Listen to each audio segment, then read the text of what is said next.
शानदार प्रश्न है। एक हाल की लंबाई, चौड़ाई और ऊंचाई क्रमशः 10, 20 और 15 मीटर है। हाल के अंदर की दीवारों और भीतरी छत को 10 रुपया 20 पैसा प्रति मीटर स्क्वायर की दर से सफेदी करना है। सफेदी मतलब रंगाई करना है, ठीक। इसको हम लोग व्हाइट वॉशिंग कहते हैं, अपने भाषा में इंग्लिश में क्या कहते हैं, व्हाइट वॉशिंग, और हिंदी में सफेदी, ठीक। अच्छा देखो, एकदम एकदम आसानी से बनने वाला प्रश्न है, और संभवतः यह देखो देखो लंबाई, सबसे पहले कमरे की लंबाई 10 मीटर, चौड़ाई 20 मीटर, ऊंचाई कितना मीटर, 15 मीटर, तीनों ठीक है ना। अच्छा, चार दीवार का क्षेत्रफल 1, 2, 3, 4, कमरे में 4 दीवार होते हैं, 1, 2, 3 और 4, और एक ऊपर भी, ठीक। इसके लिए चार दीवारी का सूत्र क्या, मैं आप लोगों को सूत्र बताया था।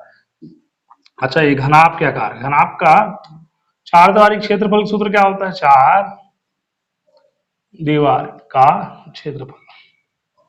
क्षेत्रफल, दो लंबाई धन चौड़ाई, ये गुणित एच।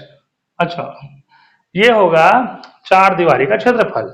लेटरल इंग्लिश बोलते हैं इसको, इंग्लिश यदि बात करूंगा तो lateral surface area, lateral surface area of cuboid, चार दीवारी घनाभ, इसको लिख लो, घनाभ का, ये घनाभ का चार दीवारी का क्षेत्रफल, चार दीवारी क्षेत्रफल 2 गुणित लंबाई धन चौड़ाई गुणित ऊंचाई, है ना।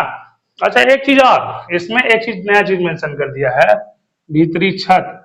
छत का मतलब ये ऊपर का भी क्षेत्रफल निकालना पड़ेगा, तो उसको क्या करूंगा, मैं आप लोगों को पहले बताया था, लंबाई और चौड़ाई को इसमें ऐड।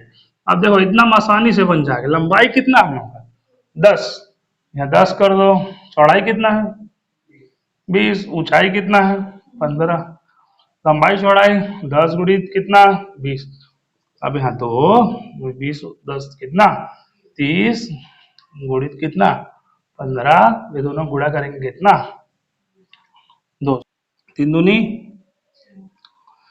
गुणित, है ना, यहाँ 15 धन 200। अच्छा, मीटर स्क्वायर लिख दो यहाँ पर, क्योंकि मीटर और मीटर जो होगा इसमें आएगा मीटर स्क्वायर में आएगा, यहाँ पर मीटर स्क्वायर।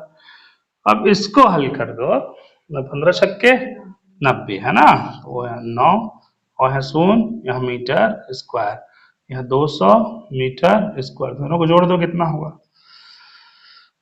9, 10, 1100, कितना 1100 मीटर स्क्वायर, इसका क्षेत्रफल आया 1100 मीटर स्क्वायर।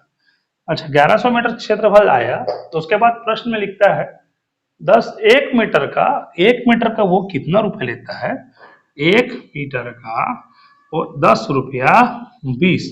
अब इससे क्या कर दूंगा मैं, इसको 1100 को गुणा, अब गुणा करने में आप लोगों को क्या करना, दशमलव मतलब 1, 2 ठो शून्य है तो 2 शून्य लगा दो, यहाँ 1100, ये 0 0 0 0 कैंसल, अब दोनों का आपस में क्या करना है गुणा। अब गुणा मारो प्रत्येक जल्दी, जितना जल्दी, 102 11, है ना, अब 102 102, यहाँ 2 2 1 1, है ना, और एक तो शून्य बचा था यहाँ पर, लगा दो शून्य, 1 1 2 2 शून्य, 11,220 रुपया आंसर में, ऑप्शन में है हम लोग पास।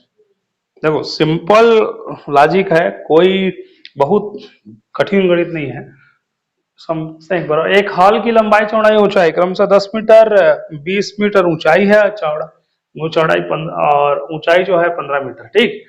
और उसके साथ साथ भीतरी छत को भी, यदि भीतरी छत नहीं देता, मान लो ऑप्शन में भीतरी छत नहीं देता, सिर्फ 4 दीवारी देता, तो आंसर हम लोग का यहीं तक हो जाता। ये आंसर हमको ये 200 को इंक्लूड नहीं करना पड़ता, तो हम लोग आंसर कितना होता, सिर्फ 900 होता, 900। लेकिन ये भीतरी छत दे दिया है, ये ऊपर के सीलिंग को भी कलर कर दिया, है ना, सीलिंग फैन जो लगता है, ये सीलिंग बोलते हैं इसको, है ना, इसलिए। अब इसमें सीलिंग का भी क्षेत्रफल निकाला, लंबाई चौड़ाई 200। यदि सीलिंग नहीं बोलता है ना, यदि प्रश्नकर्ता चाहता कि सीलिंग के अथवा सिर्फ 4 दीवारी का, तो हमारा ये 900 होता, और 900 से मैं किसको गुणा करता, मैं 10 रुपया 20 पैसे से गुणा कर देता, तो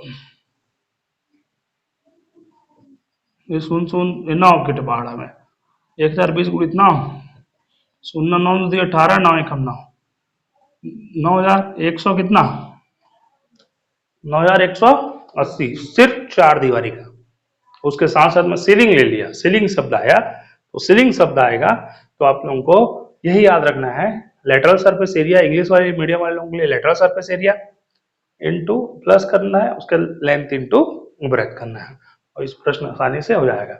दो, लंबाई 10, चौड़ाई 20 और ऊंचाई 15 है ना, और उसके बाद लंबाई गुणित चौड़ाई 10 20 30 15 3 60 हो गया, 15 छक्के 90 और ये 900 और ये 10 200, दोनों को जोड़ देंगे कितना 9 10 1100। ऑप्शन में हम, और 1100 किससे गुणा करना है, एक 10 रुपया 20 है ना, 10 रुपया 20 पैसे से गुणा कर दो तो 11,200 रुपए खर्चा आ जाएगा। आप अपने घर का खर्च निकाल सकते हैं, जैसे पेंटर आते हैं इतने स्क्वायर फीट इतने स्क्वायर फीट, तो आप लोग निकाल सकते हो अपने घर की लंबाई चौड़ाई ऊंचाई, उससे आप लोग टोटल कर सकते हैं, जिससे कि आपको वो मूर्ख नहीं बनाएगा। ठीक।